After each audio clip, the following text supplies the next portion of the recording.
All those in favor of the motion say aye. Aye. Any opposed? Motion carries 5-2. I guess I'll give an opportunity to let folks leave. Even tonight, when we walk out of here, it's not about a win or a lose. It should be about a draw. What? That's it? That's the verdict? I mean, the vote? Okay, the York County Council voted 5-2 to eliminate the 3 at-large positions of the Library Board of Trustees. Tom Audette flashed his little victory sign, and we're done. Thanks for watching. What? Oh, we're not done. No, you checked the run link for this show and saw it's about 2 hours, but you decided to watch anyway. Maybe you figured you'd catch the beginning and bail out early. Well, I'm warning you, you might not want to. I think this is going to be a pretty interesting show, so you might want to get a snack and get comfortable. Okay, I'm Gary Pierce. I'm the host and producer of this little epic. And this is episode 12 of the YCDP TV, YouTube show, and whatever we call it, podcast. And I'm calling this one Disappointed, but Not Surprised. I'll introduce you to the panel for this show in a second. We have 2 members of CAPE who you haven't met yet. They've got a lot of members. And we have a former member of the Library Board. Our guest was one of the Library Board members who was booted off because they changed the district lines after the last gerrymander. The last redistricting. And she ended up living outside the district that she had been appointed to represent. At least that's the official reason, and she will explain. Anyway, up to now, she hasn't felt comfortable speaking out about what's been happening, but now she does. Yes, she does. Okay, before I introduce the panel, I want to note that at the last county council meeting, the one where they voted to boot off the at-large library board members, you saw that little snippet of the vote a few seconds ago. Well, at that meeting, there was the usual time allotted for public comments, and there were a lot of public at that meeting. The peanut gallery, you know the term, don't you? Peanut gallery? Okay, look it up. The peanut gallery was full, and they had people watching in 2 overflow rooms and in the lobby. And that was even with Ron DeSantis appearing at the same time over in Tega stumping for his run for president. That event had a big turnout for the Republicans, and a bunch of Democrats protested outside. And I have to think more with my mind and what's best for this country. And you did an excellent job. And our YCDP chair, John Kraylovich, even got a quick shot on the news to keep things fair and balanced. DeSantis predicts whoever wins the South Carolina primary will win it all. The chairman of the York County Democratic Party is skeptical that person will be him. I think that most people are over his kind of politics. They're over the culture wars instead of an actual agenda that affects working people. So speaking of fair and balanced, I wanted to show you some clips of the people who spoke at the county council meeting, both them and us. Well, I do want to show that, but this show is already pretty long. So I'm going to bunch them together and make another little episode. I guess that'll be episode 13, right on the heels of this one. For most of us, it's not easy to get up there in front of everybody and speak your mind. And if it seems like the opposition is good at it, well, look at our people. They made it look like a piece of cake. So look out for that video coming soon to a YouTube screen near you. All right, I got to shut up so I can start talking again. So Gary, me, would you introduce our panel? And here we are. Let me introduce you to who we have on the panel so far. We may still have another person or two joining us here. In the lower left square right below me, it is Catherine. Catherine, tell me everybody in like 5 seconds who you are. I'm Catherine. I'm an organising member for CAPE, that's Community Advocates of Public Education. We are a grassroots, non-partisan organisation supporting public education. Well done. Bree, see if you can do even better. That's not putting you on the spot too much. My name's Bree Burden. I'm a mom of 3. All 3 of them are in elementary school right now. I've been a leadership development professional for the last 11 years, and I'm relatively new to CAPE, but not to public education. And our special guest in the corner just next to me is April. April is a former Library Board of Trustees member and a library expert, I am told, but I'll let you explain who you are. Go ahead. Thank you. I'm April, and yes, I was formerly a board member representing, I think at the time, District 7 or District 6 on the board. Forgive me for not knowing. They changed on me, and not because I moved, simply because the lines got redrawn. And so I've been serving for the past 3 years. I fulfilled the remainder of the term for Nick Bramblett, who unfortunately passed away a couple of years ago, at the behest of Joel Hamilton, who at the time was the county representative for that district, and willingly did so and was very happy to join. I have a little over 20 years experience in higher education, but public higher education. Had also just participated in hiring or being on the search committee for the new dean of the library at Winthrop University. Reapplied for my position after Nick's term expired and was gratefully serving the remainder of it until council decided that was no longer allowed. And we will be talking in depth about that, I think, as the program goes on. What I want to do first, always got to catch the audience up a little bit. We've done a bunch of these shows. I think we've done 4 shows on this so far. And if you haven't had a chance to look at them, go back to the YCDP YouTube channel. And I think it's episode 7, 8, 10, 9 was something else, 10 and 11. And now here we are at episode 12. This library thing has captured our attention. To catch you up a little bit, CAPE has gathered a lot of media attention. There have been a bunch of news stories about this from CAPE and other activities at the library. Local media has kind of caught on to what's going on. So I just cobbled together a couple of news stories, and let's see if they can catch us up. New at 6, questions and concerns about a plan to shrink the size of a local library board. Some residents tell me that they believe this is a retaliation to an effort that failed to move some books from the kids section of the county's public library to the adult section. Tonight, if they vote in favor of the rule, then our 3 at-large members will disappear from the structure of the board. A move the library board chair says she can't explain. We on the board have not been informed as to why the changes are being made. The accusation is against the books that they were pornographic, that they were grooming materials, and the books just didn't rise to that level. The library board voted to keep the books where they're at in the children's section. The library says it's each parent's responsibility to monitor what their child is checking out, saying it would have been unconstitutional to move the books. The library board is being put in a very difficult position because it is unconstitutional for us to discriminate against a class of books representing a group of people who exist in this country and an experience that is different possibly from the group that's objecting. Now, we reached out to all of the council members, and we've only heard back from Councilmember Huckabee. Concerned parents have asked the library board here in York County to move books to the adult section of the library, where parents are better able to monitor their child's access to content that some say it's sexual in content. We've got in the studio Catherine Gutteridge. I think for us, the restructuring of the board is coming at a time where there is quite a lot of controversy around the York County Library Board's decisions. Well, the York County Council is set to remove 3 seats on its county library board. It's a move that started off as a non-controversial one, but has gained attention after a local group started asking questions about why the move was being made. Well, what they're saying is that if there are less voices on that board, that means there are less voices who may be able to speak up about things that they don't want to happen. Going from 10 to 7, it's fewer people on the board who have an opinion that may not line up with theirs. If each of the 7 council members can handpick the person from their district to represent them, then they can pick somebody who will think exactly like they do. I'm not voting to reduce the board because it really doesn't matter whether it's a 10-person board or 7-person board.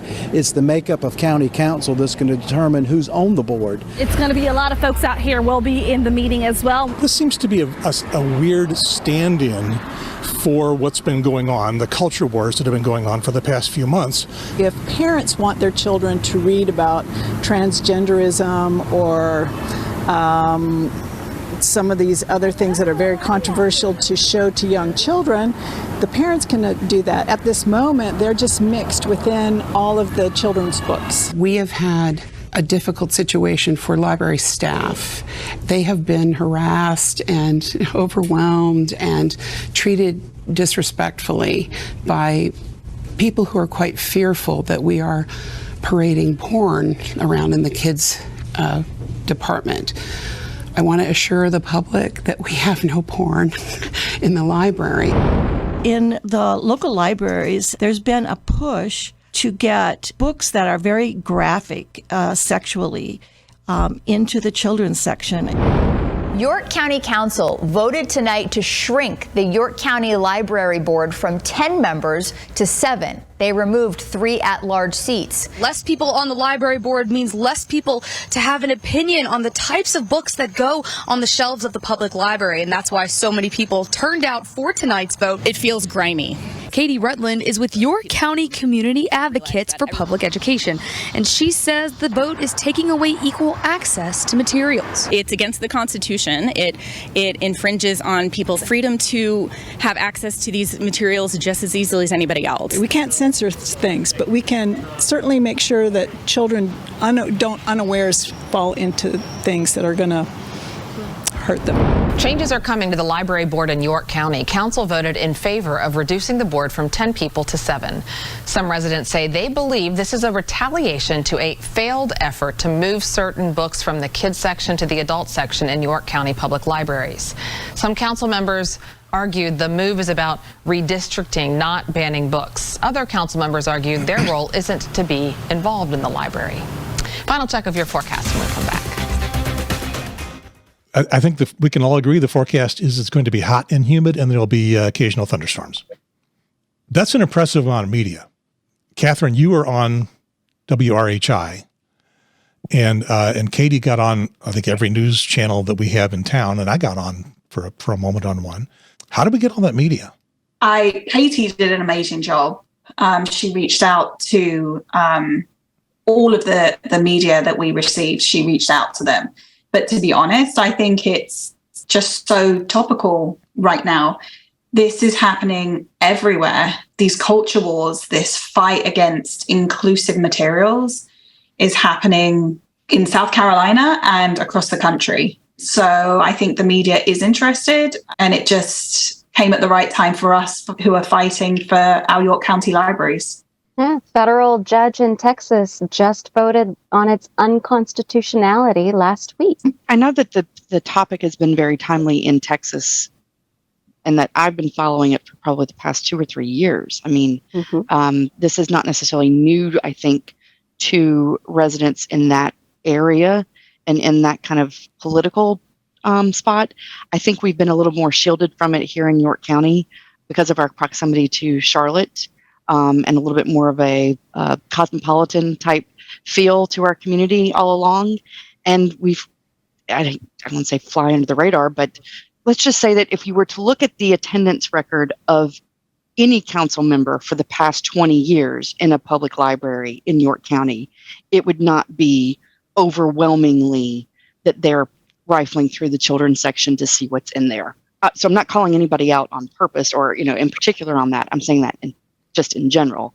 And so I think now that it's coming to our front door, it's becoming a lot more important basically in our backyard. Yeah, this arrived instead of in safely in tucked away in Texas. Yeah, this arrived special delivery as a culture war thing. Mm-hmm. And our Republicans, conservatives in the county brought it in. They became aware of the issue. They said, let's see what we can find in our local library that we can raise a stink about. Because the books have been there for a long time. Mm-hmm. Yeah. But suddenly. All right, what I want to do next, this is an experiment. This is going to be an experiment in television, is play an edited clip of the county council in action. The segment where they were talking about reducing the library board from 10 to 7. They all had their comments. That took about 25 minutes in real time at the council. I've edited that down to, I think, about 12, 13 minutes. But the experimental part here is we're going to play the game Stop the Music, because everybody's going to be making comments. They're going to be talking about their points. And you guys, rather than have you bottle up your comments and try to remember what they are at the end, I want to give you the opportunity to just say, stop. And I'll do my best to stop the video and we can comment on that point. And then 45 minutes later, we can roll the video again and see what goes on. I have no idea how well this is going to work. Let's give it a try, and we will go immediately to the county council. I think we get to the item that most folks came out to. Council to consider third reading of an ordinance to reduce the size of the county library board to 7 district-specific members appointed by county council, to clarify conditions for membership to the board, and to provide for other matters related thereto. Motion to approve. Second. We have a motion and a second. Any discussion? Well, I've always been one to always express reason why or why not I'm supporting or not supporting an item. And I would hope my colleagues would do the same. I think this is coming at the very absolute wrong time. It's coming on the heels of the controversy with moving the books, banning the books, censoring the books, whatever you want to call it. If this is the right thing to do right now, it'll be the right thing to do 6 months down the road. It feels like we're targeting our library board. We have other boards and commissions that have more than 7 members. And if we're going to do this for the library board, we should also do it for any other board that have at-large seats. We say we represent all citizens, and I know in my heart this is about the book situation. If we didn't have the book question come up by Councilman Audette, we wouldn't be talking about reducing the board. There has not been any other issues. There haven't even been a legitimate issue given as to why we should reduce this board. Just because someone doesn't like a vote that the board has taken, now it goes over to, well, let's reduce the board. I think we were led down this road by some misinformation, because it was told to us that this needs to happen because the board can't make a quorum. They can't hold their meetings. I guess I should let Bump finish, because he does go on to say that he found out that that wasn't true. And I just wanted to make sure everybody knew this before we go any further, is that in my 3-year stint with the library board, only one time did we not meet quorum for a called meeting. And that was the night of a particularly bad thunderstorm that kept, I think there was at least 1 or 2 trees down on major roads, one particularly out in Clover where one of our board members was traveling from. It was in the middle of the summer when the thunderstorms are kind of most prevalent, and we already had a couple of people that were on vacation. So it was we had taken the email the day of attendance kind of call, and we were right at the required quorum number. And then when we had 1 or 2 that couldn't make it because of the storm, literally not physically able to get to the library where we were meeting, then we did not have quorum. We still met, we just couldn't take a vote on anything. So we couldn't approve minutes from the previous meeting, but we still had some discussion, and I think I even have the minutes are probably posted from that meeting later on. I think that misinformation got out because one of the the complainant about the books, initially her meeting where she was going to be allowed to come and speak to the board was going to be early June. And Tamara notified her that this would be the meeting that she could attend. This is when it was scheduled. I'm like, all the information for the woman to make plans to attend. And she mentioned in the email, this is summertime. We have a lot of board members that it's vacation time for a lot of them, because a lot of them are educators, and summer is when they're off from school. This was also this was early June. We will send out a request for attendance the week of the meeting. So just be on call. I will email you if it looks like we're not going to have quorum, so that I can let you know 4 days ahead of time not to plan to come to this meeting, that it will be put off until the next meeting. Now, that did not happen. We made quorum and we held the meeting and she came and spoke. But I think what she read was that we have a problem meeting quorum in the summer, and therefore we weren't going to have the meeting that would allow her to come and speak. Yeah, you anticipated my question. I was going to say, how did this notion come about? That's my theory, because it was very timely, the reasoning that was given, and we're like, what do you mean they think we don't meet quorum? We've never not met it and once in 3 years. What are they talking about? And that was the only thing that I could possibly come up was Tamara's email to, I think it's Linda Fisher. I'm not above a little bit of snark every now and then, but I don't think it's snarky to say that the folks who are opposing here, the conservatives, Republicans, will land on any small nugget of somewhat reasonable information and expand it, distort it, just start misinformation about it. And it sounds like that fit right in. So if you guys want to complain, sorry, this is a recording. You can't. Go to your Facebook group and complain about it. And by the way, welcome all the Republicans and conservatives that are watching the program here. This is where you'll find out all the secrets that the YCDP is involved in. Shall we go back to our video and move on? I just need to adjust my silver foil antenna that I have on top of my head. Because you never know what's about to happen. All right, here's Bump again. Bump did awesome job. He was on fire. Thank you. And I was going to say my stopping was just to clarify, not necessarily because I disagree with what he was saying. Yeah, absolutely. Okay, back to Bump. Well, we're growing to 280,000 people in this county, 42,000 members in each district. How can we say we don't want to hear from more people, to engage more people? We wouldn't dare sit here and reduce the number of volunteer firefighters we have. We wouldn't dare sit here and reduce the number of volunteers that go out and feed the homeless. We wouldn't dare be sitting here saying, let's reduce. And we can hide behind whether it's religion or whether it's my personal belief, but I made a note. Let's call it what it is.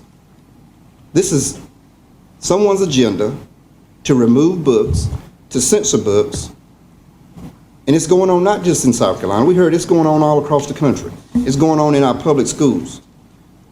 And like the fourth grader got up here and said, don't limit others from having access. Libraries provide access. There's a big sign out front that says safe place. It should be a safe place for everybody to go and not just for a select few people who feel comfortable. And we shouldn't send kids over to another section to read books that they can identify with. Why they can't read beside everybody else's kids? We're alienating our kids. We heard people talk about love, tolerance, and acceptance. Well, by this, we're going down that road. Eventually, these books are going to get moved. Eventually, these books are going to get taken out. So I just see this as a slippery slope that we're going down. And I wish my colleagues would express right now why they're voting yes. I'm going to push the stop button for a second because we've been going for a couple of months on this with the idea for, 3 meetings where they voted first reading, second reading, third reading on reducing the size of the board. And everybody has been asking the councilmen, men and women, why they want to do that. And no one has actually said. Cape has asked them. The local media has asked them. Yeah, we've had people send countless emails, text messages, phone calls. I don't know that anyone has ever had a response to an email from a member of council. When organizer for Cape phoned Councilwoman Cloninger, she did answer the phone. And that same organizer was also contacted by Councilperson Huckabee. But that's 2 points of contact out of, I'm going to assume, hundreds of emails. It's been astounding that they have not responded to anyone's questions via email. Watts Huckabee, as we will see, has been very open about his position and what his vote was going to be. And he was the other council member besides Bump that voted against it. And there may be folks in our audience that not that familiar with the county board because politics, local politics, not high on most people's radar. The county board has 7 members. There are 6 Republicans and 1 Democrat, and Watts, Bump Roddy is the 1 Democrat. So that gives you an idea of the makeup of the county board. As I like to say, I know where I live. I'm in South Carolina. I'm in a fairly red county.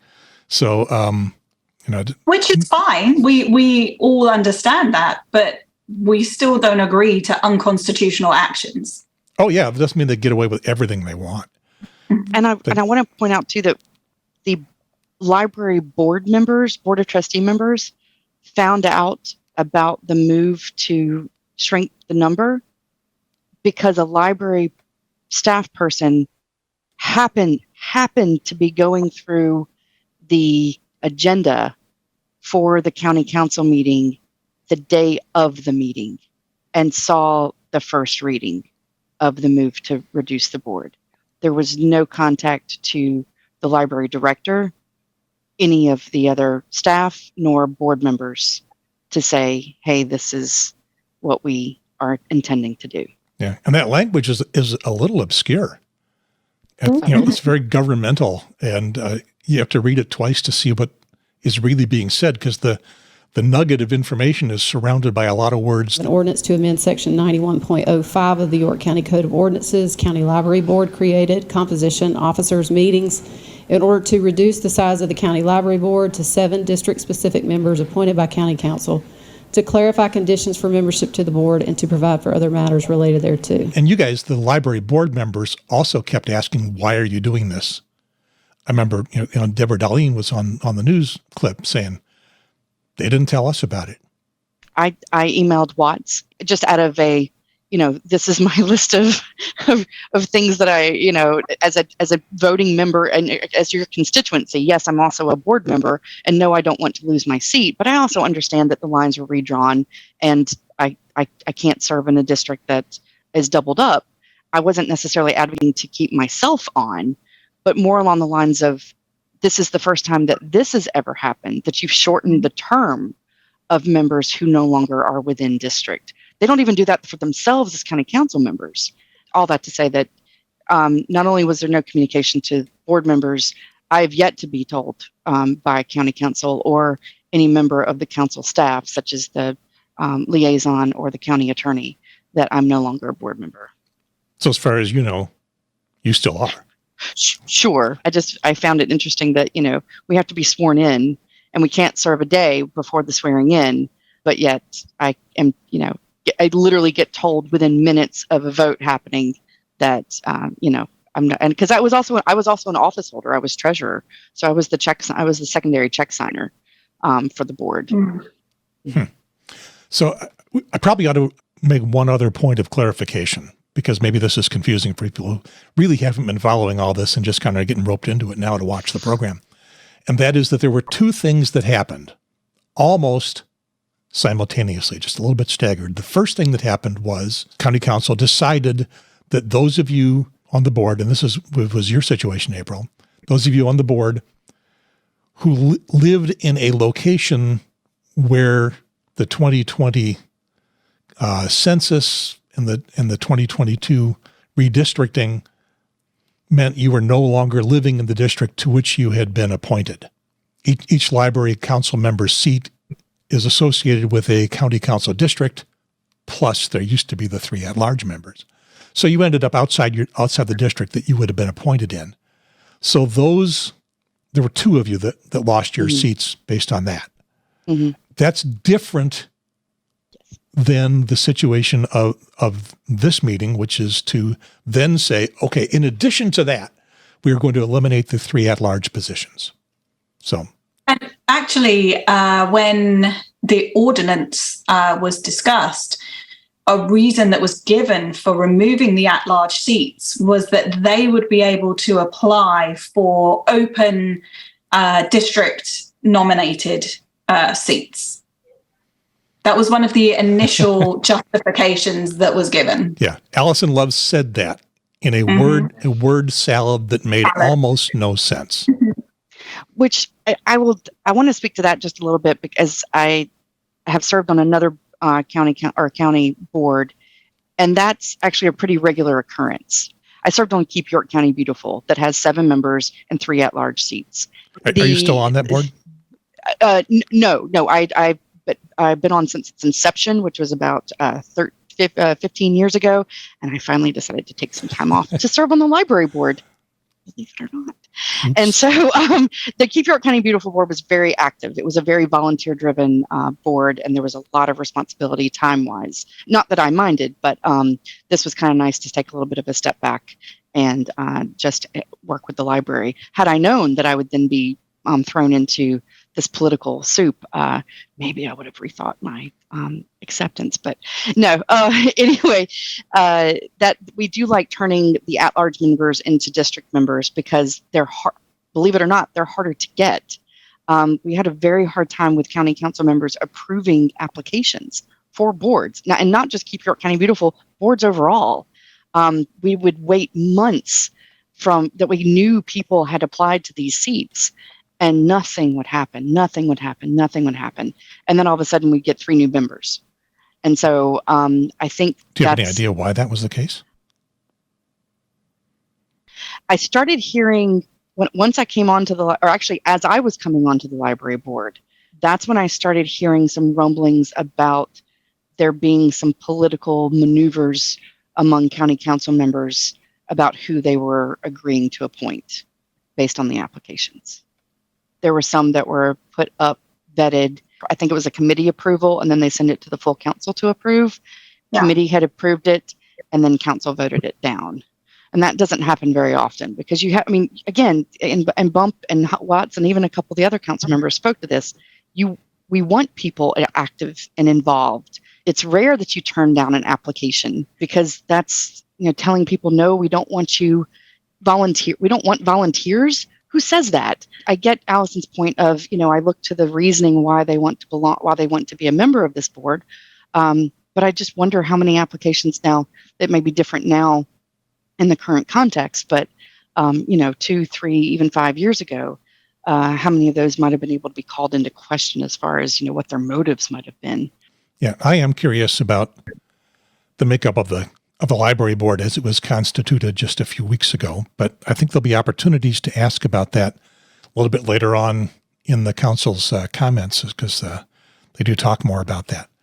Let's go back to Bump and see what else is going on there. Why they're voting no, so that you know how they stand because you elected them. You should want to know not just their vote, but their views and why they're voting on something. So if someone votes yes or no and don't give you a reason why, that should be a red flag because I just told you why I'm voting no for it. So let me tell you why I'm voting the way I am. I've got parents that are concerned that their kids are coming into an area that's not safe for them. We need to stand by those parents, and we need to stand by parents' rights. The ability to move books is not moving books out of the library. The ability to move books is put it in the parents section and allow the parents to decide if they choose to read this to their kids or not. So why do you have to change where it's even located? It's unconstitutional. It's unconstitutional. Segregating books, relocating books is unconstitutional. And, well, maybe I'm skipping ahead, but this is clearly retaliation against the board refusing to do unconstitutional action.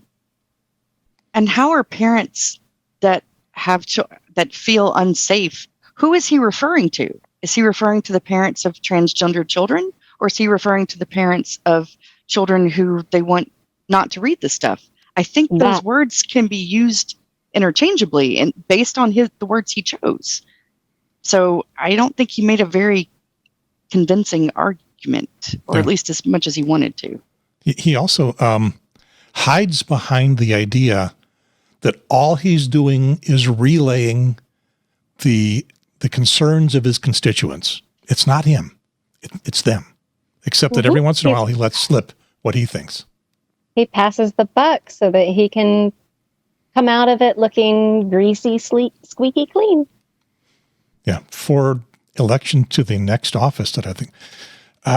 But that's not part of today's program. Okay, yep.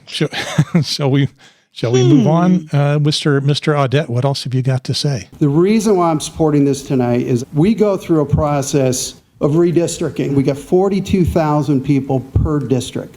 It is critical that we have a fair and balanced view when it comes to a vote.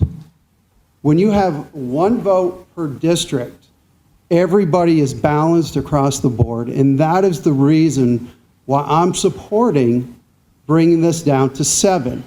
Stop. I'll do the stop on this one. We're going to hear this several more times.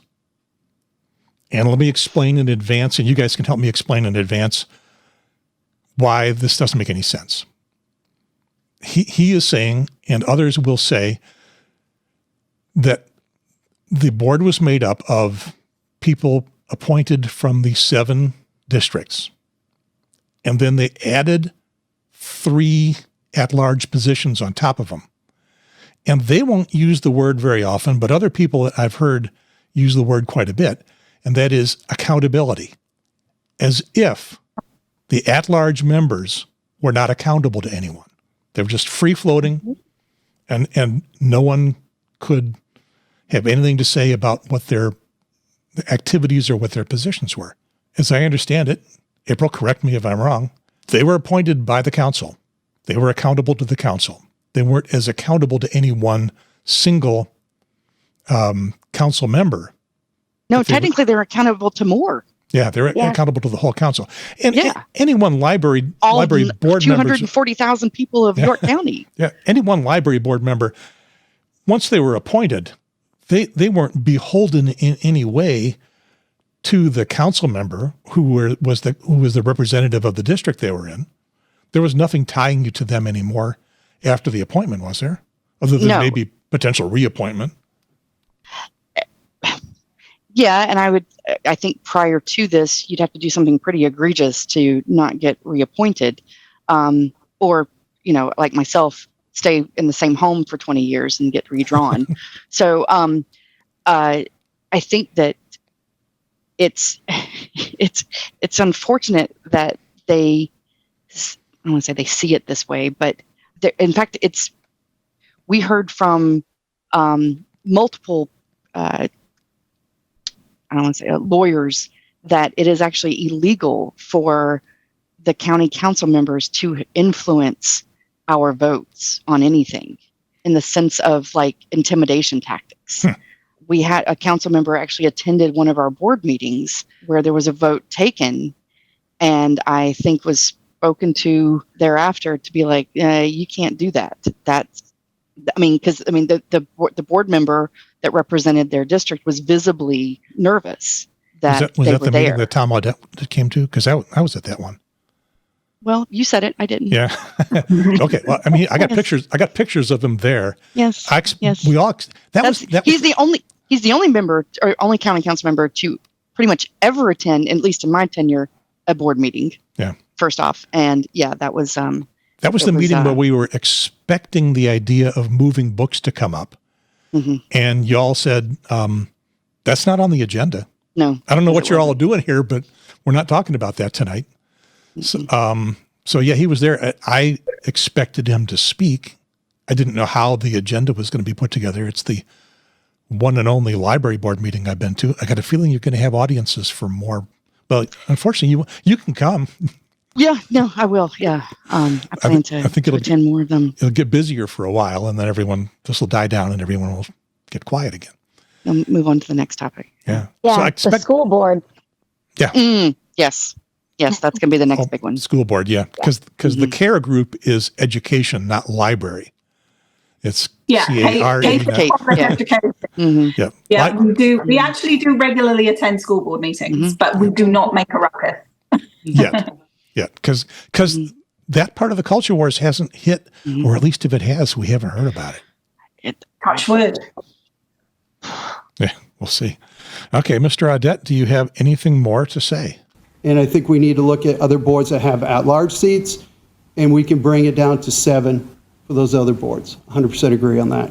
It's frustrating to me to hear the rhetoric about banning the books and having the books removed, because that's what I am not for that. That is not what this is about. It is about redistricting. I will listen to the majority of my constituents. I have received a significant amount of input from both sides in my district. I will always keep an open mind and listen to what the majority of my constituents want. And yes, she's always That's my council representative, by the way. District Mine too. 7. Yep. I will always keep an open mind and vote the conservative line. Mm-hmm. I'm pretty sure that's what she just said. I would like to see representation of one vote, one council, each member. If you have representation by each one of us for each district, then we take the majority of what our district wants, and that's our vote. I've struggled with this as well. Whoa. Okay, Bree, go ahead. So this is working better than I thought it would. So go ahead, Bree. Didn't he run unopposed? If I'm also not mistaken, he hasn't really done any canvassing, so how would he know what the majority of his constituents have even said? And I believe he also attended that same board meeting, Gary. Oh yeah, I remember. Yeah, because he stands out with the overalls. How could you forget? I was going to say he dresses for the occasion, which he represents. I think that's very telling because he represents his constituents very well. I will give him that. His the ones who came out and voted. Yeah. Yes, that's true.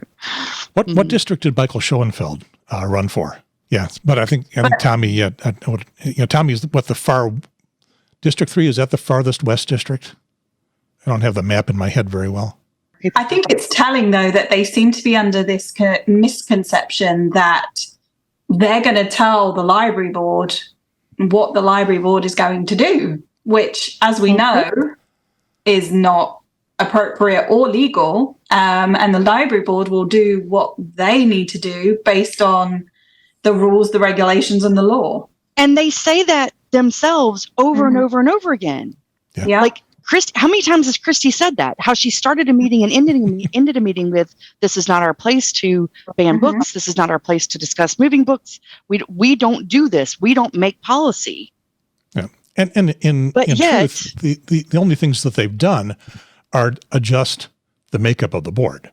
They haven't tried to tell you to move books or anything like that. No.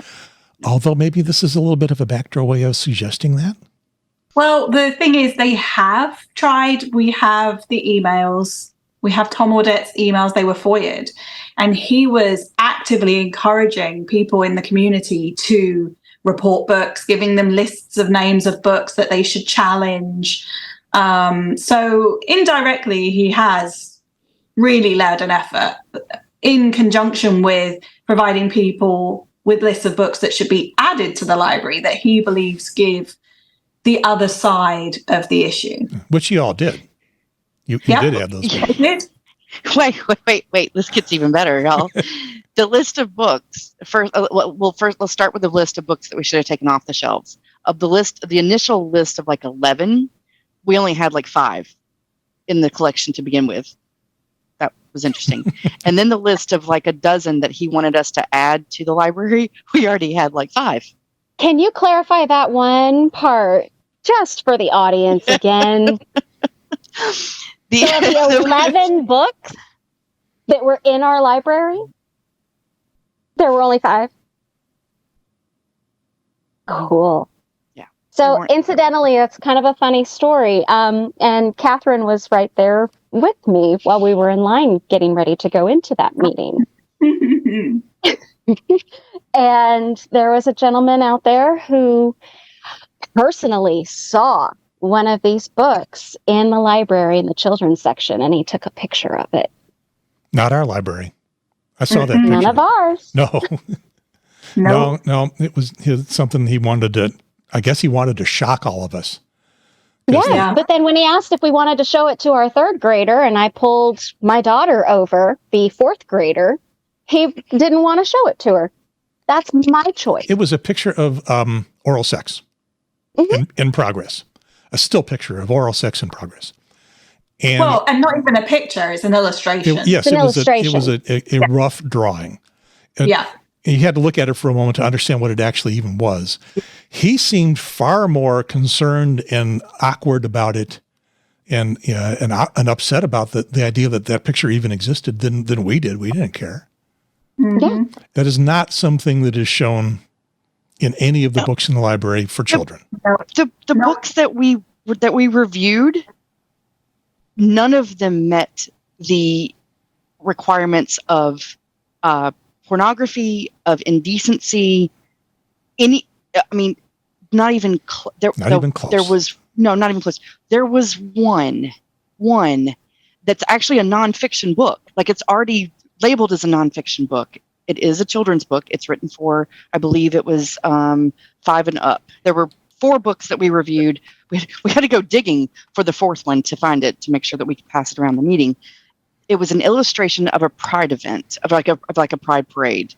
And it looked to me, and this was kind of the consensus of the board, like a man dressed in a woman's like ballerina costume is going to be my best way to describe it, and that it had a strapless top, and it looked to be like, and that maybe there was a nipple showing on one side. The way that it was, again, this is a very rough illustration, and but again, it was a man. hard to, like, well, or it was not. Hard to tell. I didn't get out my magnifying glass to see if there was enough boobage. Why are we even talking about this? Like, why is this a conversation that we're even having now versus when we were having it in a library board? Like, that was the only one that we were all kind of like, okay, if we're going to get down to nudity, that maybe this is where they're talking about. But again, it's already labeled a nonfiction book. It's already 5 and up. No kid is going to look at this that closely to be scarred for life. Yeah. Well, again, they're not above. I'm sorry, they're not above misdirection and false information. Yeah. Go ahead, Bree. Yeah. Just, I guess, basically for the good of the group and for myself as well. Nobody ever used to come to the library board meetings, right? So there's a lot of us who are still learning. What kind of process do you go through when you review a book?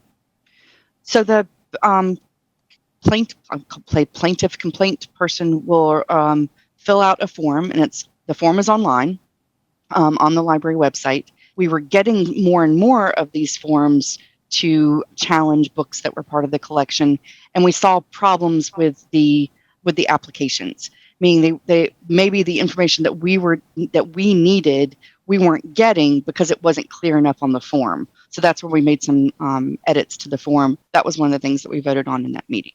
And so it's one form per book, and it states very plainly as part of the policy that your reasoning for removing the book from the collection or adding a book to a collection can't be just because I like it or I don't like it.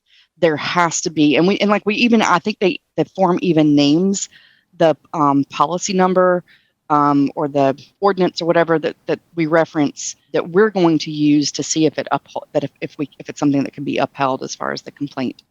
That goes to the library director, who has a committee of library personnel who review the application, review the book, and then make a recommendation to her or him whether or not they agree that the book should either be removed, added to the collection, whatever the request is.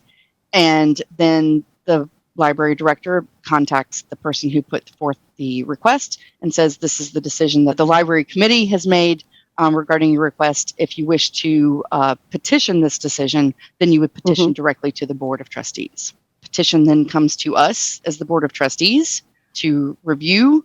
The person who requested can attend the meeting to speak to their request. And that's when we open it up for, 2 speaking for, 2 speaking against. If anybody attends to keep up with something like that. And then the board moves into executive session to discuss the application and the book, and then we vote. And then that decision is not petitionable. And are there certain parameters? Because you mentioned about this doesn't meet like the pornography test, or so do you have a list of parameters that you go through when you review a book? The library committee does, the one that the director oversees of the library staff. So they're the first line of defense because they are the exact experts, because they're the ones who cultivate the collection. They're the ones with the master's degrees, with the thumb on the pulse of what is part of library collections, what is currently being added to, and also keep in mind that they're constantly also reviewing books that are never checked out. If something doesn't get checked out in 2 years, it kind of gets put on a watch list of like, okay, maybe this information is not as timely anymore, and maybe we need to kick it to another shelf, or put it out to pasture because it's just not getting the rotation that it needs to, and we have lots of other books waiting in the wings to come on board, that sort of thing. So do you sometimes take a book like that and say, we need to promote it more based on you think it's got value? That's a good question for the library personnel. Maybe. I know a couple of times that I've been in the library, they will have different types of books highlighted, depending on what type of month it might be or time of year, whatever's trending in social media, in the, young adult section. There may be some strategery in which book they choose to go into that highlight section based on circulation. But again, that would be a question for them. Welcome to this episode of Ask Your Library. I know. Allison said something, and we'll get to it when we hear her statement, but she said something that just kind of got me curious about the Board of Trustees and the expertise and the level of involvement in the actual library. Yeah. But I do think just one point where you say that it's the library committee that does the first round, and with in conjunction with the library director. Just going back to the FOIA'd emails, we see direct threats, and Tom Audette saying in the email that he has informed the library director that he is looking at defunding the libraries. So not only is the board makeup trying to be influenced, but he's trying to influence the library director directly. And we'll hear Christy Cox say, no, we have never discussed defunding the library. Well, they never have in active county council meetings, but they have in the background. In public records that can be obtained through a FOIA request. Yep. Okay, I think we're going to hear from Allison left. I'm not sure. Let's see who's our next person to talk. We'll find out. I've struggled with this as well. There are 10 members on this board.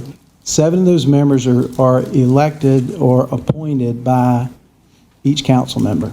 So then of the 3 at large, those are also appointed by council. So as it's been mentioned earlier, that's 1/7 of a vote for those 3 at large as well.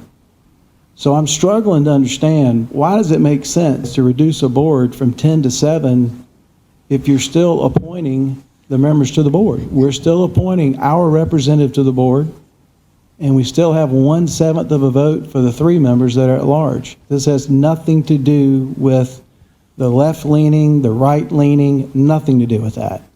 It just doesn't make sense to me. Our role is to appoint members to boards. And when you appoint members to boards, they're going to probably closely align with your view. Let me stop that statement. We're going to hear more about that later on. April, did anybody check out your political leanings when you were getting onto the library board? I mean, I guess they could have pulled my voting record, but that would be a lot of work for a volunteer board. And it's not a question on the form either, on the application. Did you end up talking to the representative much? Did they conduct an interview?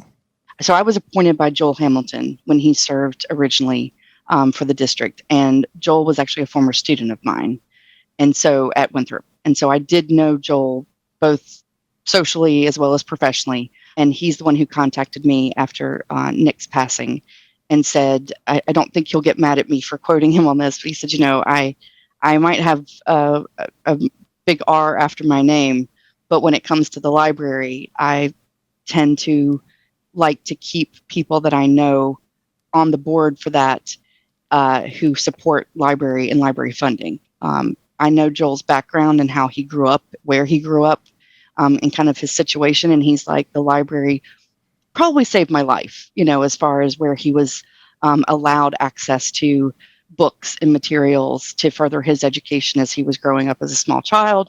And also he's like, he was kind of a secondary babysitter back in the late 80s and early 90s. And so he said, this is something that is very important to me, and I want to protect funding and the importance of the library and the role that it plays in the community. So I tend to kind of appoint or, push forward constituents of mine that I know would support something like that. And so that would be the only thing I would say that he kind of checked out about me as far as my appointment. But keep in mind that, I was finishing a term of somebody else and then reapplied to go back. And I think I was on a second term. I'd have to double check that, but that's my memory, because like I said, I've been there for almost 3 years. And I don't think Nick had more than a year left on his original term that I took over. From talking to the other library board members, was there much, if any, discussion about political leanings and how you got onto the board? I mean, I'm not speaking out of turn by saying that that's not something that comes up in a regular library board meeting. Yeah. Okay. So I got a feeling it's gonna. For a while, anyway. Okay, Watts, what else have you got here for me? If you look at the library board, does it closely align with our view? Maybe, maybe not. It's up to council members to own our responsibility to appoint people to the board that closely represent you, which is what I intend to do July of 2024. It's not our role. It's not council's role to defund the libraries, to ban books. That's not our role. That's what the library board is supposed to do. I won't be supporting reducing the board from 10 to 7 because I still don't have a good reason why. Watts is a Republican, and of the 5 other Republicans, or the 6 Republicans totally on the board, extremely reasonable, I think. Does anybody else have an issue with Watts that, or a comment that? I think my only comment would be that there's still this attitude that you will nominate someone that closely aligns with you to, in essence, do your bidding. That's not the way it should work. So he is now my councilman, whereas before I was District 7. So I don't believe that he's not going to reappoint Deborah. He may. I don't have no reason to know this for fact, but I know that Deborah's been in touch with him quite a bit, as have I, to encourage him to keep her on. Which is great if his view is protect the libraries and continue as we are. But we know for others that isn't their view. And in my opinion, we shouldn't be using board members to continue a unconstitutional path. Yep. It's always been my understanding board members are supposed to stay completely neutral, unbiased. They are pulled out of it so that they can make those judgment calls. And it gets me right in the gut every time any one of them has mentioned that they don't make the policy. They don't ban the books. Well, these things trickle down. Mm-hmm. So take that responsibility and own it and say, yeah, I'm going to appoint this person. There may be some bias. But at the same time, you learn very quickly as a board member that you can't just willy-nilly vote in your personal beliefs. There are just very strict and rightful rules that are in place to protect everybody else that utilizes the county library.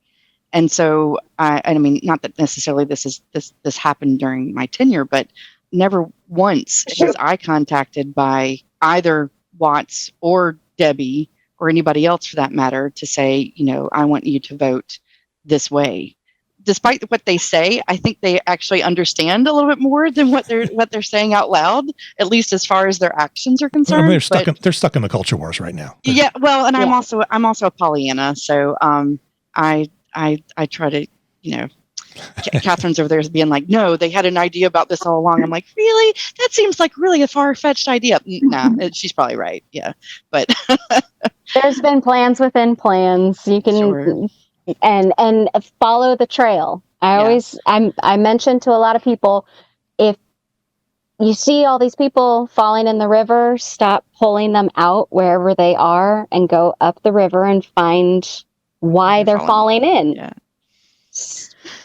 Yeah. You might still want to catch the people that are floating downriver. I'll be down there doing that. You guys You've go always upstream. got somebody downriver. I'm going to be down. Then you have those rascals who like to go all the way upstream and find out why. Yeah.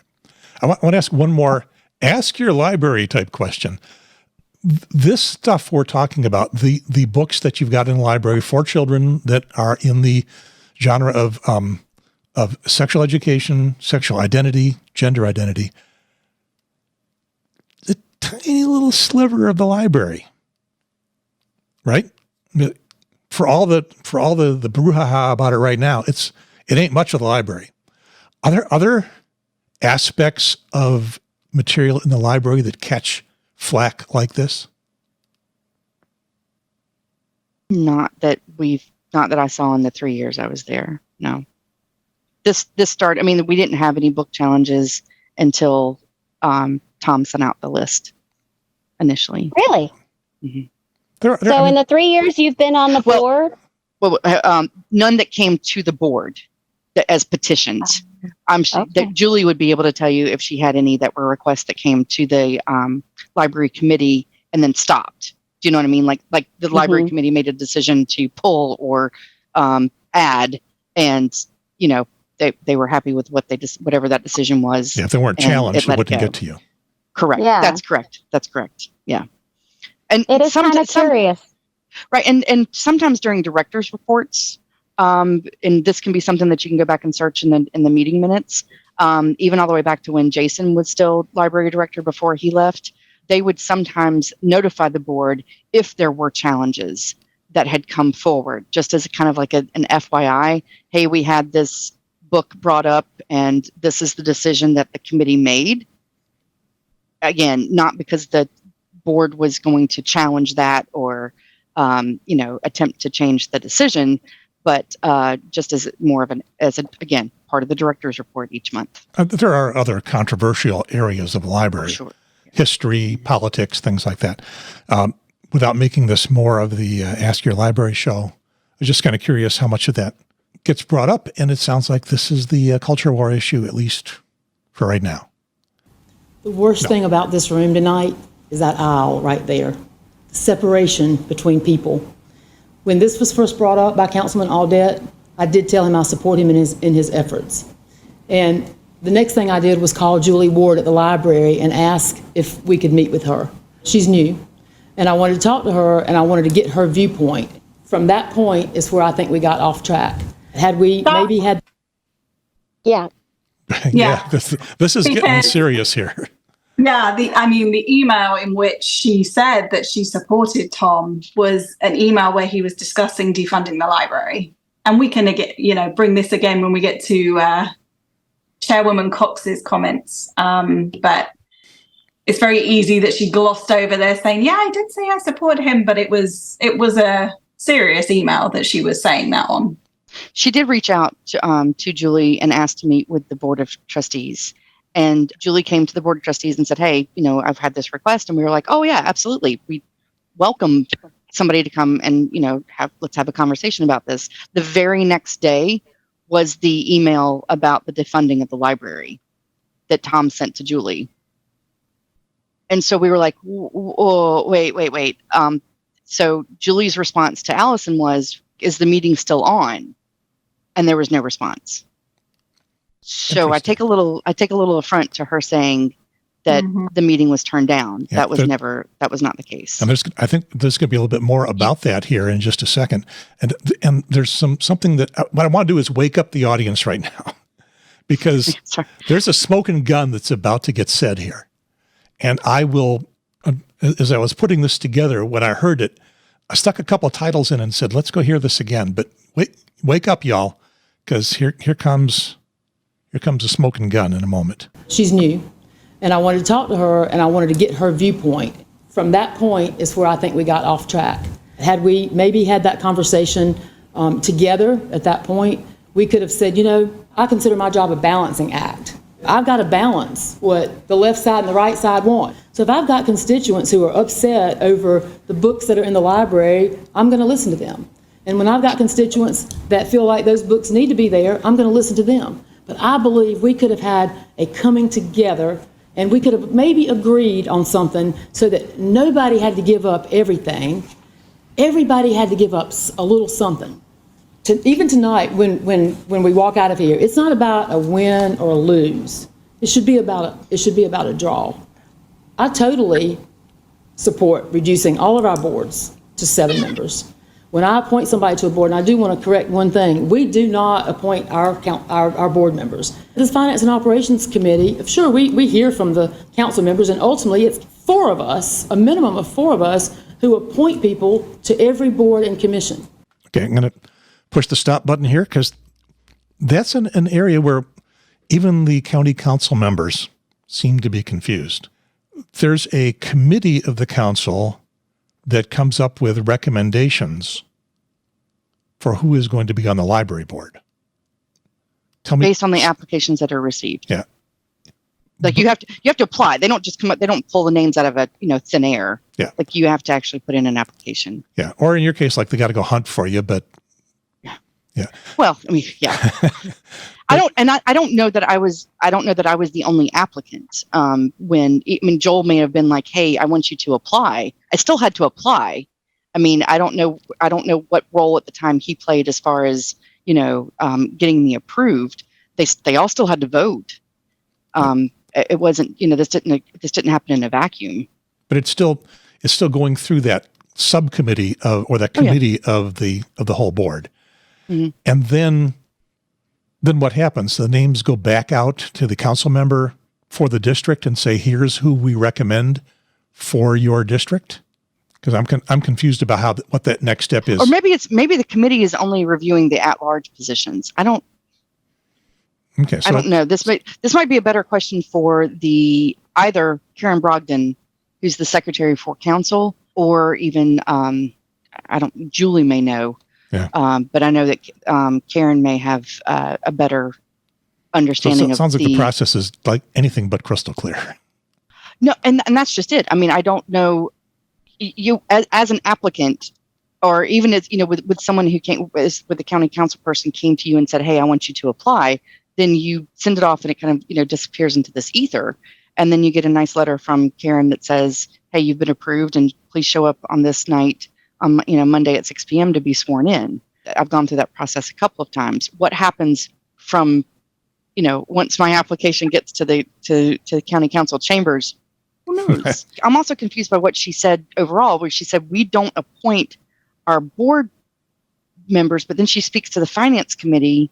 Let me play that back again, see what she said. When I appoint somebody to a board, and I do want to correct one thing, we do not appoint our board members. This Finance and Operations Committee, sure, we hear from the council members, and ultimately it's 4 of us, a minimum of 4 of us, who appoint people to every board and commission. Anyway, I do want to move on and see what else that Allison has to say. I feel like the current board was a solid no, and that's where the negotiations ended. So the day after Mr. Audette brought this up, I got an email from Ms. Ward saying that meeting was off the table. So I looked at that as now we've got major resistance to even working anything out. That's why I support reducing the board, specifically for the library, as you said, because of that. That's my smoking gun. Let's listen again. Now we've got major resistance to even working anything out. That's why I support reducing the board, specifically for the library, as you said, because of that. So I take the first piece of that I take offense to is that in some way we can work out an unconstitutional action. And that just seems a bizarre attitude to me. And why were we the ones to have to meet halfway? Like, it felt like a critique of the board not doing their part or a good enough job. And I'm thinking to myself, and Tamara and I were even going back and forth about this. We're like, oh, wait a second. Why is this up to us? I mean, we don't go out and create these problems. We don't go looking for them. This was brought into our house. Like, this is somebody who, has been here, go look at this list of books, some of which don't even exist in our library, as a problem, and bring this forward as a problem when they've been there for all along and never been a problem before. I do take some serious offense to her comments on that.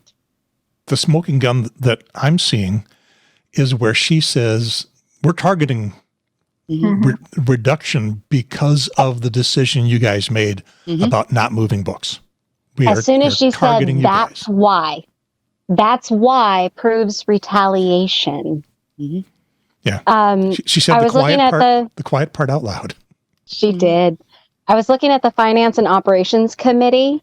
They said it says they have jurisdiction over appointments to boards and commissions. There's only 3 people on that committee.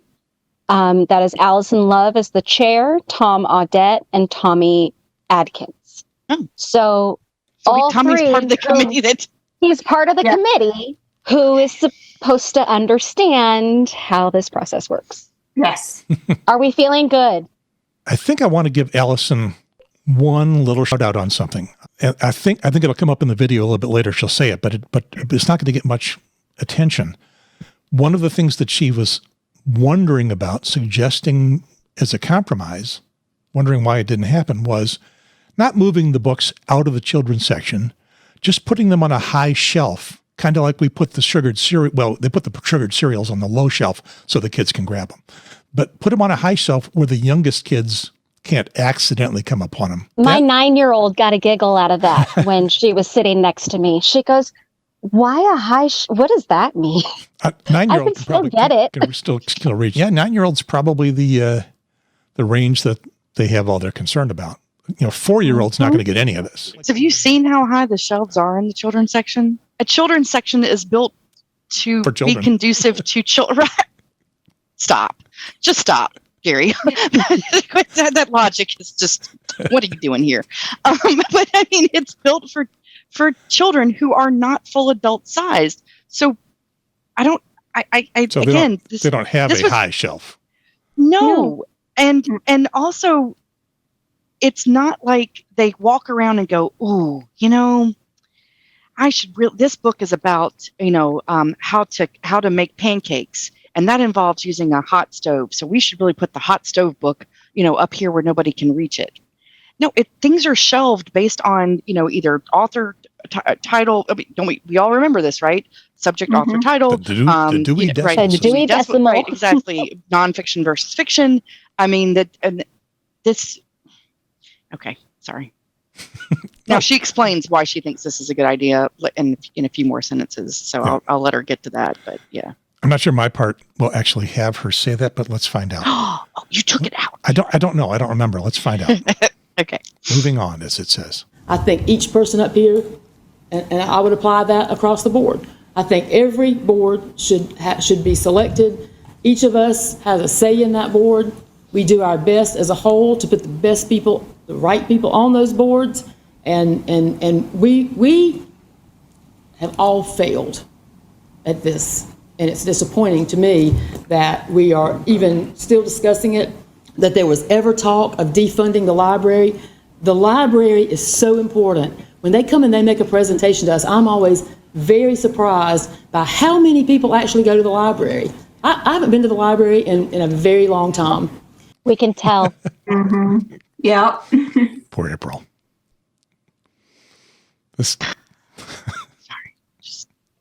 I don't normally encourage people to make themselves sound worse, but she did. Oh, wow. Okay. Allison, does it get better? And quite frankly, I'm not offended by any books. You know what? I don't have to pick up that book and look at it. I'm not even going to accidentally pick up a book and look at it. I do feel like the books probably should have been raised a shelf out of reach of small children. Okay. See, if she just would have stopped right at, I wouldn't accidentally pick up a book, she could have been fine. She doesn't know what the library looks like. I wonder if she's even been to the library lately. Well, okay, so I'm okay. I'm getting flushed about this. She says all of this in this breath, or in this diatribe. And then the very next thing that she's going to talk about is the importance, or what Christy Cox brings up is the importance of the number of members on the board because of the millage rate, because the library receives direct taxpayer dollar amounts. That must be what millage is. Yeah. Yes. Sorry. I have to remember to get a vocabulary or a dictionary out for this. So I'm truly confused. am I supposed to feel good about Allison Cox as a county council member who doesn't go to the library, that is funded by taxpayer public dollars, that she is technically in charge of as a county council member? If I were one of her constituents, I'd be looking for the next best person to put in that seat that actually might know what the, pardon me, hell they're talking about. It was maddening. It still is. I mean, I'm sorry. I got a little upset about that. You're fine.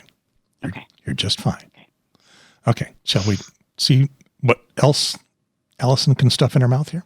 And you can define what small is. The board, your board can define what small is, but I do feel like there should have been better negotiations, and we wouldn't all be sitting here tonight with signs and divided, for the most part, again, by this aisle. And I feel strongly about it. And again, I encourage you to apply if there's a board position coming up for any category. We've got a lot of boards and commissions. Get involved before it gets to this point. So she's talking to us. Yeah. Us in the audience. The Cape people, the rest of the audience, everybody apply for a county Apply job. for a board that has 3 seats less to apply for. Mm-hmm. Oh, there's Cape members that have applied for the open positions. And have not heard anything back. Oh, not a thing. Let's see who's next here. I'm not sure. Most of the comments that have been made here tonight deal with policy that needs to be addressed at the library board meeting. I've said this many times and I stand by it because I stand by that process. A couple of things that I do want to set the record straight on. We've gotten calls accusing us of why did you defund the library? That did not happen. Council's been asked, and I know I've been asked and accused of banning books. We have not adopted a single policy that affects anything with the county library board. That is the library board's decision to do that. Now the council's being accused of, okay, you're changing the board composition because somehow you're trying to get a majority on that board to do what you want to do. Well, the net effect of all of these policy changes still keeps the library board majority 4-7 in the existing board. So that doesn't rise to the level of a concern. Stop. What? I had to make an editorial comment in the title again. I think it's the same one that you're about to make. I was all of a sudden I was like, did you read my mind? Yeah. Yeah, that was word salad, Christy. Come on. I do want to play it one more time. And what math is she doing? Yeah, I want to see if it can make any more sense the second. We can't ask her to explain herself, but I'm just going to repeat the same thing that she just said. But let's see if now we're going to listen. Does it make any more sense? The net effect of all of these policy changes still keeps the library board majority 4-7 in the existing board. So that doesn't rise to the level of a concern. Didn't help me. Helping you guys? That confused me even more when she said that because you just spun yourself. Yeah. And 4 + 7 is 11. Yeah. I don't know. Maybe And she meant 4 is not the 4 majority. out of the 7? Oh, because 4 is the majority. For the 7 now that there's 7 and not 10. I think that's what she was talking about, but it's not what she said. But she also just said what her vote was. And I will cut her a little bit of slack because I do a lot of this program stuff and I do a lot of it live. And sometimes my brain gets wrapped around whatever I'm saying and I'm halfway through and it's just not making any sense to me either. But you're stuck. So she just had to move on. She's got the spotlight on her. So, okay, I think they're about to vote. Let's see what else she says. Why now? 3 members on this board, their terms have expired this year. In addition, 2 of the other members didn't even live in the district that they were appointed to serve. The only issue before. Was that a stop or just a groan? That's just a re-emphasis of Allison and getting moved while staying and living in your house for 20 years. And also, it's the year of our Lord 2023, and it's July. And this redistricting took place February of 2022. Yep. And they're just getting around. Well, apparently they didn't have a policy because they voted in a new policy to do that. Because you were allowed to finish out whatever term you were in. And then when your term expired, if you no longer represent District 6, then you could no longer serve. And so they changed the policy. Oh, okay. I step aside, I can't reapply. Now, so that was, I mean, there were two, like you said before, there were two ordinances that were being put into place. And what I understand is that when the redistricting happened back in February, people in charge of the board, something to that effect, submitted all of the addresses of the board members to county council to verify if they were still in the correct districts, and then therefore determine when their terms would be up based on the redistricting. And nobody said anything in February. At that point, we had to get off at that exact moment. Yeah, everyone expected to finish their term. Correct. That ordinance didn't just impact the library board, right? That was all boards, that ordinance. Correct. But I don't think any other board was in fact impacted. Okay. Correct. Yeah. So retaliation. Mm-hmm. Now, I don't know that, again, I'm the Pollyanna here. I don't know if county council knew that. Like, oh, we're sticking it to the library. It was, we've got to make this applicable to all boards. I wonder who else this is going to impact. Oh, nobody. Okay, well then let's continue forward. Like, in one breath, they're saying that they don't ever step foot in a library and they don't understand how it works to appoint their members, but yet I'm supposed to give them credit for being able to see through, forward 3 years and how it's going to impact membership. I don't know what quite tracks there. All right, let's see what else happens here. Back to Christy. In addition, 2 of the other members didn't even live in the district that they were appointed to serve anymore. The only issue before us tonight is how many members are going to serve on the board, 7 or 10. This seems like the best time to do it when you have a change in the board composition already. And I support 1 member serving each district, especially when you have a special tax millage assigned to this. The only way to have and to ensure that all taxpayers are represented equally and that they're held accountable equally is to put them in the position of each district gets a representative. Does the tax thing have anything to do with it? And once again, the at-large members were still fully accountable to the council. Didn't have any superpowers to rise above the council. Is the word millage just kind of a synonym for money? If you look at your tax bill for your property and your tax assessment is, of course, does not match what the bank thinks your house is worth. If the county is collecting, let's say, 10% of that tax rate, they determine it as a millage as to the percentage of that 10% that then gets divvied up to school, library, pools, roads, sidewalks, that sort of thing. Yeah. Library is currently at 4.8, I think. So that's 4.8 mils per $1,000 of assessment on property. A mill used to be a denomination of currency below a cent, right? Back in the 1800s or something. Hey, I'll take you to bar trivia if that's right. Yep. Which gives us an idea of where the county council lives, or wants to take us all back to the making America great again. Mm-hmm. Okay, Christy. And I do support this amendment, but I do hope that in the future that there is more discussion at the library board level. I think that would be helpful to the community with healing and with discussion about how to address these items and to try and find compromise. Again, with the compromise. This came up in one of the news stories, and I think in the interview you did, Catherine, at WRHI, where they were asking, isn't there a way to come together and find something that is acceptable to everybody or unacceptable to everybody equally? And what do you guys think? Is there where can wiggle room be? I don't see that there's any compromise on constitutionality. So for me, then the books should not be moved from the children's section, and they certainly shouldn't be removed from the library. So any suggestion that either one of those things happen isn't acceptable. And I don't think anybody wants to sign up for a lawsuit from the ACLU. The constitutional issue that we're referring to, not something that I'm a constitutional scholar on. From what other people have mentioned, it's some kind of equal treatment. Well, and fair and equal treatment. It's also a First Amendment right. There was a case in Texas where they were moving children's books from the children's section to the adult section, and it was found to be unconstitutional against the First and the 14th Amendment in that case in Texas, and that still stands. So this has happened before, and it was found unconstitutional. And the county of Greenville, South Carolina, moved books, received the lawsuit from the ACLU, and promptly moved the books back. Yeah. So that never went to court. Just No. They recognized what their liability might be. I recall public comments. I'm sorry. Go ahead.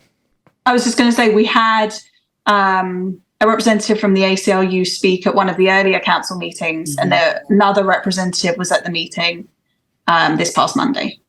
Yeah. If you go, the audience, if you go back to episode probably 8, maybe 7, maybe 8, I don't know. I played the comments from a couple of council meetings ago, and that ACLU representative will speak there. Also, a council meeting or two ago, Tega Cay City Council person, Scott Shirley, made not particularly vague and veiled lawsuit threats to the county council based on what the city council in Tega Cay is going to be checking out in their library, and better not find anything that is pornography. It was actually more, it was against the school district. Oh, yeah. Okay. No pornography. Which is even more worrying that the town council is threatening the school district with a lawsuit. Yep. But he was also saying that the county libraries could face the same issue if they find that material in the county library.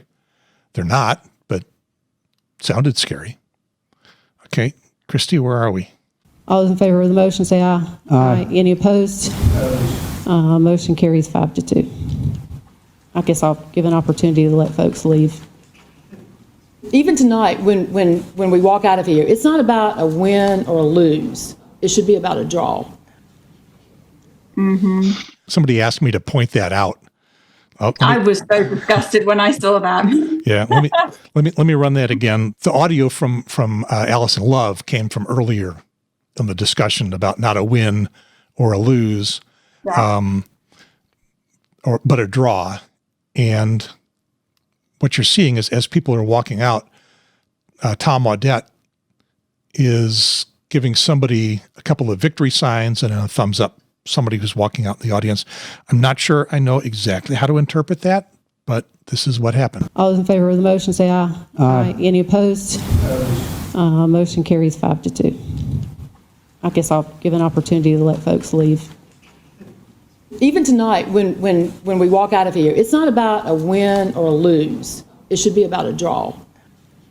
So that's my little level of snark for the show. That went well, I think.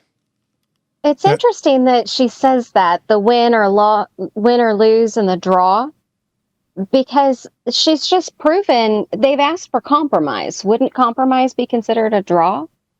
With the win or losing, though, they just created the win. Oh, they won. They got what they wanted. They won, and she voted for the win. She did not vote for the draw. Yeah, so if she wanted to compromise, she could have recused herself or said no, but the draw is not taking away the board members. Yeah, in fact, the compromise would have actually been leave the board as it is for another 6 months, exactly what Councilman Roddy suggested. That would have been the compromise. That's the compromise. Settle down. Yep. So I'm not sure what part of the program we're at now. That worked well. The idea that the stop the music, I think we got many comments in about what went on. Is there anything else that we need to discuss? April, you said that you had a few talking points that other library board members shared with you. Have we covered them all? This is a like-minded group, and I just want to make sure that this gets said out loud, and it keeps getting reiterated, much like county council keeps talking about the importance of the library, yet they don't do anything about it. But anyway, our goal as board members was always to first make sure that we protected the rights of the citizens of York County and their ability to access materials in the library, of course, but also to protect the employees. The Board of Trustees is volunteers. We're not paid by the library. We're not paid by the county. But there are some very hardworking individuals that do work there that were caught up in the middle of this quite a bit, in the sense of like their jobs were affected by this entire situation. And unfortunately, I don't see this ending anytime soon. And that's because there were multiple emails that went out from different groups. And I think there was even one that was forwarded by a county council member that included the phone numbers to each of the branches of the library and encouraged constituents to call. Now, I'm not coming out and saying that nobody should, as a constituent, make their voice heard, but let's just make sure that it's being focused in the right direction. County employees, library employees, are not where you go to issue your complaint with your library board or your county council members. That can go directly to those groups. There is a process for challenging books, and it's something that is, a regular occurrence, unfortunately, or fortunately. I mean, I think this works both ways, that the library helps, to handle and deals with on a fairly regular basis as the experts on the collection and the books that we have available for public use. And so I just want to make sure that everybody understands that anytime that you go to the library, thank the employees. Don't harass them. This is not that they are not the right venue for your hatred or your displeasure. Also, Julie Ward as the director. Allison's right. She is new as director, but she's certainly not new to the York County Library. She was assistant director under Jason prior to his departure, and she's been involved in libraries pretty much her entire life. And she was chosen by not only the Board of Trustees ultimately had the final vote for her as the director, but we purposely chose an interview panel made up of community members, school librarians, some of which had been very vocal about location of books prior to this. Like we wanted to make sure that we had representation from the folks that are in Allison Love and Debbie Cloninger's district, apparently, that are the majority that believe that these books should not be where they lie, or where they currently sit. And so there were questions asked of the applicants for a director. What do you do when this challenge comes to your front door?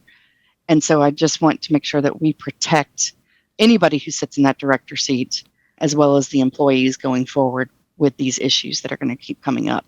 I don't think they're going to stop with the board. I think we were an easy target early on. I don't want them to continue on and possibly threaten jobs. But when the makeup of the board, as the makeup of the board changes, and certainly with the number, that's certainly something that is a possibility. And I'd like for everybody listening or watching this to make sure that does not happen. Yeah, the folks at the front line of the library dealing with the public, I do not envy them that. No, but they all do a fantastic job. I mean, you go and spend any amount of time just walking by the front desk at either the Rock Hill main branch or Fort Mill. I make multiple donations to the kind of teen cart that they have at the Rock Hill branch for, anybody who comes in who has a need of, hand soap or tampons or something like that. And you talk for 5 minutes to any of these employees, and they are so passionate about what they do. And any programming that is part of the library is always something that is derived from lots and lots of research, from, looking at recommendations from, users of the library and the areas that they service. The bookmobile, when it was out of service, was, due to maintenance issues, was a big deal for Western York County, because we don't have enough, we don't have a library out there that's big enough to serve that area. So I think that all of the council members are right in the importance of the libraries and the role they play in this growing community, which is why I don't think that their argument to shrink the board is a logical one, because I think that more representation is what's needed, not less.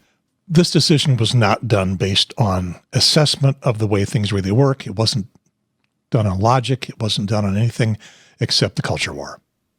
Tom Audette brought the culture war in. Is this the first lobby? I've only lived in York County in South Carolina for 2 years. Is this the first time that the little culture war grenade has been lobbed into the county, or has it happened before? We had the whole COVID war. So, I mean, I think that I moved here in 2018, and that was really eye-opening to me. What happened there? There were demonstrations outside the district office. There were politicians becoming involved. It was tense. Okay, so I will say, though, it's a lot of the same players. Mm-hmm. Yeah, and I'll take you back a little bit further. During my tenure at Winthrop, they changed addresses for Winthrop students. So meaning that if you lived on campus in one of the residence halls, I can use my proper terminology these days. If you lived in a residence hall on campus, you were assigned a P.O. box. And despite spending 9 out of 12 months here in York County, if you were from anywhere else in the state, they would not allow you to register to vote in York County because you had a P.O. box. So Winthrop, and it's not pressured by students who wish to register to vote because they, again, spend their tax dollars or their hard-earned money here in York County. And at the time, when this first came up, it was during the second 10-year vote for the Pennies for Progress. So this is the additional 1% tax for roads in York County. So this was not that necessarily students were against this, but this was, I think, the worry of some that the students might, as registered voters, might vote that down because the majority of their their dollars are being spent on sales tax because they don't own property in York County necessarily. So they're not paying property tax, but their burden of tax is much greater at the sales tax point. And so the York County Voter Commission denied a couple of applications from Winthrop students once they had street addresses on campus. And that got a lot of people riled up. And there was also a threatened lawsuit from the ACLU for that. Okay, so the voter issue. Yes, because it was, of course, they turned down a couple of applications from people of color. And that's never a good thing to do, and especially in the Deep South. So that wasn't necessarily purposeful on the part of the applicants, but it was certainly a test of the voter commission to see how this would fly in York County, and it didn't. Now it eventually did, and now we have we run voter registration, or they run voter registration drives on campus on a regular basis, because the argument's always, well, they don't own property here, so they shouldn't vote. Well, yeah, but they're spending just as much or more money on taxes in this county than they are their home county. Yeah, everybody who lives in an apartment doesn't have property here. So. Right, exactly. So it was a strange argument that did not stick, but it took 2 years to get it changed. Yeah. If we watch, and then of course there was the PTL in the late 80s and early 90s that they voted down a tax increase in Fort Mill that would have improved schools this would have been 1998. The PTL contingent did? Yes. Well, I'm saying the PTL contingent. The majority of Fort Mill voters at the time were all elderly, and they did not have children in the school districts at the time because they were majority of the ones that had moved down here with PTL. And, this is when Jim and Tammy Faye were in jail, and they didn't really, they were kind of, well, we're now living in Fort Mill and we moved down here from Pittsburgh, and what do we do with ourselves? And so Fort Mill was bursting at the seams because also the banking industry had just moved in and was growing rapidly. And everybody wanted to live south of the border to take advantage of the lower property taxes. But that meant that schools were not going to be able to keep up. I mean, Fort Mill saw the writing on the wall. This was when they wanted to start improving roads and infrastructure, and they voted down the bond. There we go. That's what it was. It was a school bond. They voted down the school bond, and I don't think to this day Fort Mill has recovered from that. Okay, so But I want to do in a little bit of time, a little bit more time. It's going to be a long show. When I do the intro, you folks have already seen the intro if you're watching the playback. I will warn people it's going to be a long show. I'm not going to edit. Thinking back, there's nothing I want to edit out. As I prepare the program for broadcast, I may find a few things, but you guys have been great. But what I want to ask you about is looking forward is the concept of activism. Folks coming up to talk at a county council or a library or your city councils or any other official board, standing out on the street with a sign protesting, and you can fill in some more blanks. What do you guys consider to be activism?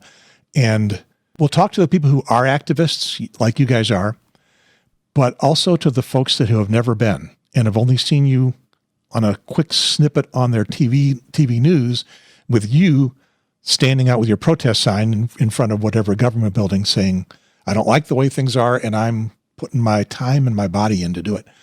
Tell me about activism, about CAPE, and about what might come next.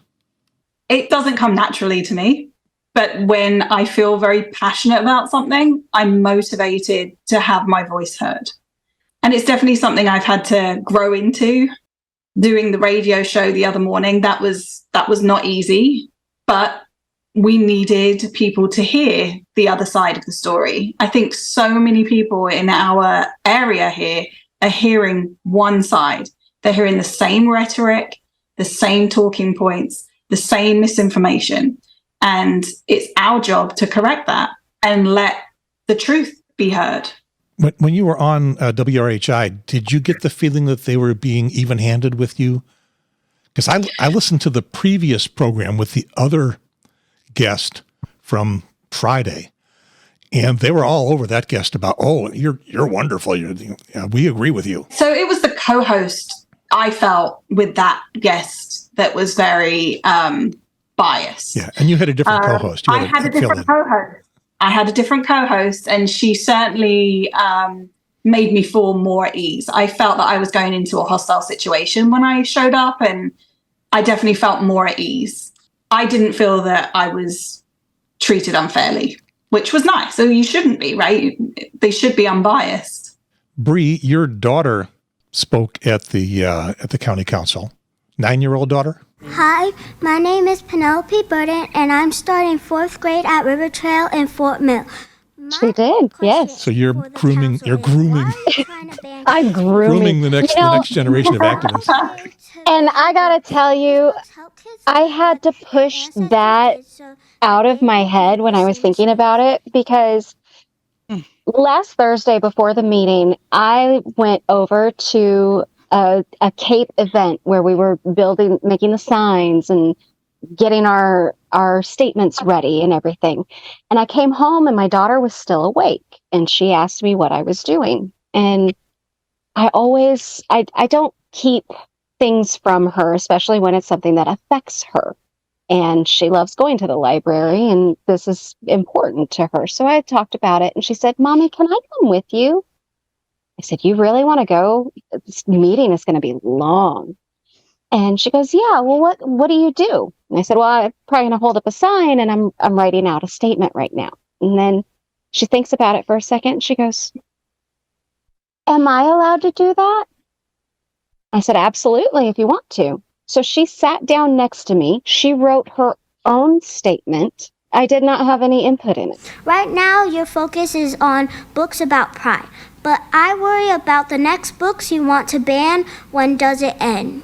Thank you, Penelope. But I believe very fully in leading by example, and I have always been an activist. From the time I was protesting on a marsh out in Southern California. So I've always kind of had that spirit when it comes to things that aren't right. What's good for the goose always should probably be good for the gander too. And there is a way for us to be able to have inclusivity and diversity and just belonging. And everyone deserves to feel that way. So I'm going to find my spots where if somebody doesn't feel like they belong, I'm going to help them do it. April, you have been, I don't know if we call what you're doing activist or not, certainly public service. How do you describe yourself? Yeah, I was lucky enough to have parents much like Bree, that albeit a good bit older, but were avid participants in anti-war protest in the 60s, even though my father is a veteran. I do want to point that out because he'll get very mad if I don't. And so, but my mother was a public school educator, as was my father, and they were adamant that if my sister and I saw something that we did not agree with, then you got up and you said something about it. You and not only that, but then find a way to help be part of the solution. But and that I think comes to the public service forefront.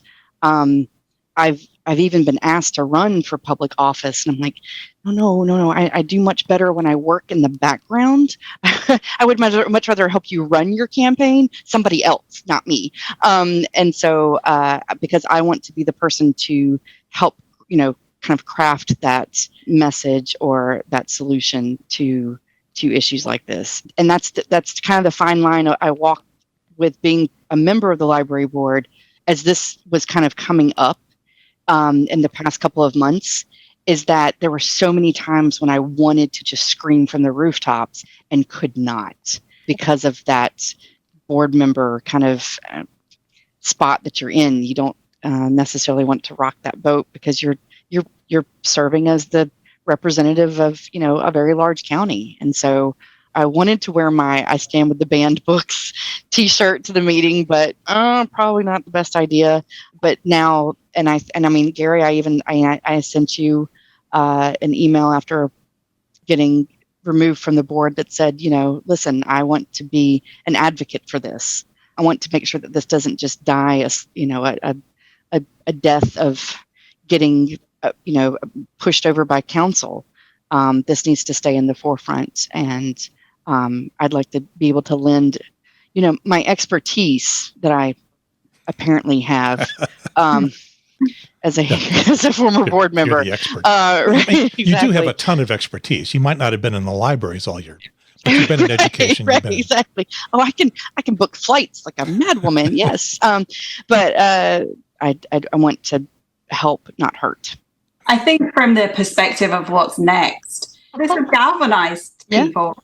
It's mobilized people, and we are going to be watching. We are going to be turning up to the meetings. We're going to be tracking the minutes. We're going to be checking that no books are getting moved or banned. And if they are, we'll be letting the ACLU know. But they've done a great job for us of really mobilizing people, getting people involved and interested and informed. Yeah, Okay. The worst thing that comes out of this is more people going to the library. Mm-hmm. Yeah, I'm here for it. Yeah. Okay, but English professor, check me on this word. Entropy. Entropy exists. That's where things just kind of slow down and calcify. And any political movement that gets ginned up around a specific event will have that. People, you bring in people from the edges, they stand with you for a bit and then move on with their lives. I think there was an underestimation of how passionately people feel about the libraries. I think that was underestimated by council, maybe because they never go to the library and they don't see how valuable they are to the community, but they underestimated how people feel about access to information and access to libraries. I think they're also going to see that they have underestimated the interest in public education too. Mm-hmm. CAPE isn't going anywhere. In fact, it's growing. And what's next on the horizon is the public education aspect of it within school systems. Mm-hmm. There are huge fights that are coming in there now too. Because unfortunately, Moms for Liberty isn't going away either. And if you watch, there was a great piece on Sunday morning on CBS, probably about 2 months ago, that focused on the Moms for Liberty movement to ban books. Launched in 2021, the group now claims 275 chapters in 45 states, with 115,000 members, and counting. And it is scary to watch how well coordinated. I mean, founder is in a Coco Chanel suit, and she has a marketing degree, and she hits all the talking points and pushes all the buttons in just 30 short seconds. And I sat there watching. They're exactly. Here, and I sat there watching it going, oh yeah, and no, and that's, as a Democrat, we know this, right? We've watched the Republican Party for the past 20 years do this very thing. We watched them come into, our area with campaign rallies and stuff, and go, gosh, how do they pull off this this greatly organized event? When I remember working at Winthrop when we had the DNC come through, and they literally had people staying in hotels in Charlotte because they didn't know where Rock Hill was. And they didn't think Rock Hill had hotels. I'm like, a phone call would have solved a 20-minute minimum commute for half your volunteers that you're now having to pay for mileage or rental cars, when we don't have corn growing out of our ears just because we're south of the North Carolina border. No, we actually have hotels here. It's really nice. You should come check it out. So, this is the frustration that I've had for so long. And now I see it happening in this Moms for Liberty group. They didn't win the big red wave in the big federal election. So now what they've done is they've gone to the local level. That's where they're more effective. That's where when they talk about hitting people in their pocketbooks, this is the pocketbook. These are our sales tax dollars. We're talking about millage. We heighten people up when they talk about property taxes and where's your money going and defunding the library. These are all the things that we get, excited about, and it works on. Unfortunately, Catherine, I think that you and I were talking about back and forth about this in the chat. It works both ways. And they're here. They're queer. They're here. Get used to it. And they're coming for our children. They're coming for our children. And they sure are. There hasn't been a lot of noise yet, but it's that I think that maybe that's the next grenade that's lobbing into the county. So in terms of keeping up the energy, CAPE is nonpartisan. Nonpartisan. Technically. Grassroots. Yeah. There's no astroturfing here. We don't pay dues. No, There's we don't no need money. I'm thinking it's nonpartisan, kind of like the way the League of Women Voters is nonpartisan. If any or most members of the League of Women Voters, you can tell politically where they stand, but as an organization, they don't endorse candidates. They don't. When they put together their voter guides, they don't tilt anything one way or the other. So how are you guys nonpartisan? We have no requirement on membership. We don't talk politics. We purely talk policy. We will provide meet and greet opportunities for all candidates for school boards. There's not going to be any endorsement of candidates. It's education. It's advocating for what's best for public schools. I'll be pulled up on the fact that it was an unfunded mandate, but we were very pleased to see the personal leave for teachers passed this session, and we encouraged our members to contact their representatives and ask for them to back that piece of legislation. So it's definitely not a partisan group. Do you actually have any Republicans? I don't know, because we don't ask. We don't ask. Yeah. You don't hand out red and blue membership cards. No, we have educators, we have parents, we have community members, we have older students that are in the group. We don't ask. I have absolutely no idea. And so if there was a YCRP TV YouTube show, you'd be happily on it. Yeah, I was on WRHI, so. But same thing. Yeah. What's the difference? Yeah. Except they're on every day, and we come on like once every couple of weeks. But they clearly had their opinion where they stood, but they were prepared to speak to me. I'll speak to them. Yeah. We've met with legislators from York County.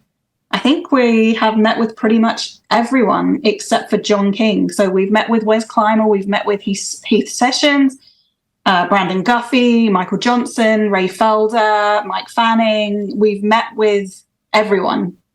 I think we're done, and we're only done because of the couple of hundred people that started watching this program. There are now 7 left. Thank you for staying. I see the YouTube statistics, but this has been a great program. I personally have been trying to gin up interest in a YouTube show, a podcast for the Democratic Party, and we're slowly getting a foothold. And having guys like you on it is certainly making it worthwhile. And I'm hoping we'll get kind of an audience. Your job now is to go say, let's go look at that show and ignore the guy that keeps talking, but watch us on the show. So thank you for coming, and thank you for letting me and the official organ of the York County Democratic Party help out and get the word out. Appreciate it. Yeah. Thank you. Thank you. Thanks. And wave goodbye.